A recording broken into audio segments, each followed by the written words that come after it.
umuulan. Ha? Wow! Alam mo, yun nga, last week umuulan, walang umalis. Diba? Sino makakagawa yan? Love you guys! Diba? I love you too! Ayan. Sabi nga, hustisya wag palusot. Diba? So sabi nila, lahat ipapakulong. Yung mga connected daw sa flood control.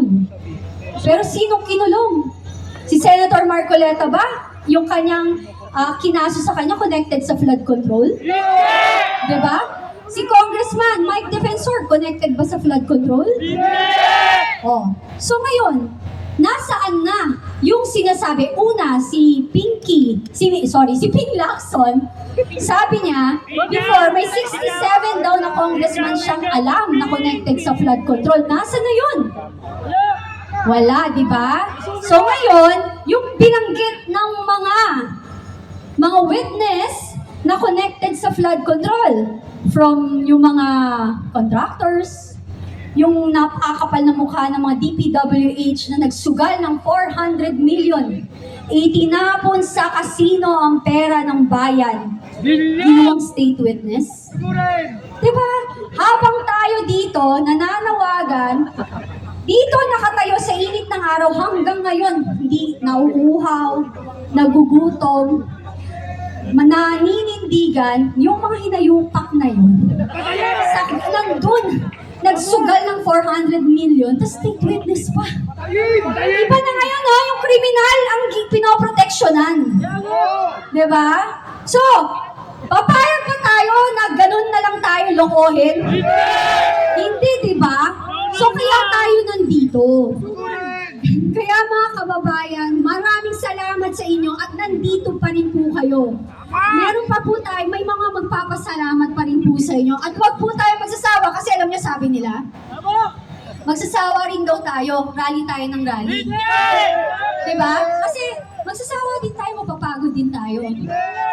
Tingnan natin, kasi ganun po talaga. Pag gumagamit ng droga, manhid. Diba? Pero tatandaan nyo, ang droga, nawawala yan kasi kailangan i-take mo ng i-take para tamaan ka ng tamaan.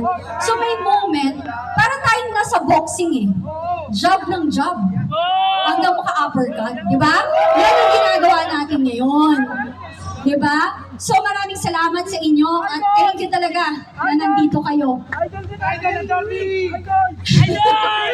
ko din kayo! Diba? Idol ko kayong lahat at hindi ito bola. Hindi ko ako politician. Hindi rin ako tatakbo. Wala akong negosyo sa gobyerno. Tumatayo lang ako dito para sa inyo. So, maraming salamat po sa pagmamahal ninyo sa bayan. God bless. At talaga naman, ang founder ng UPI, ang gentleman na marami na rin kaso dahil pinaglalaban niya ang kapakanan ng ating bayan, si General Romeo Poquis.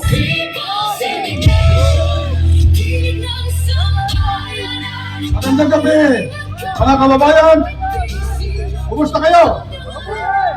Okay ba kayo dyan? Mabuhay, Pilipinas!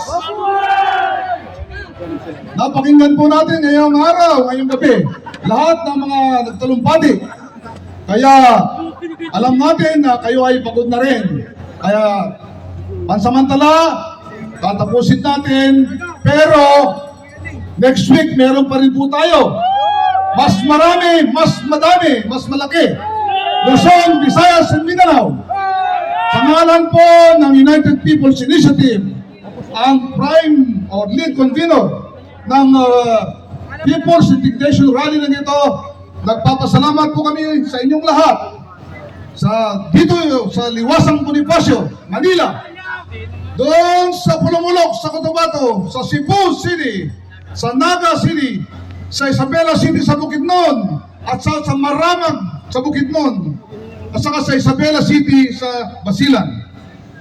Hindi po tayo natuloy sa Cotabato City dahil last minute po kinancel ng mayor ang permit na ibinigay sa atin. Pero next week,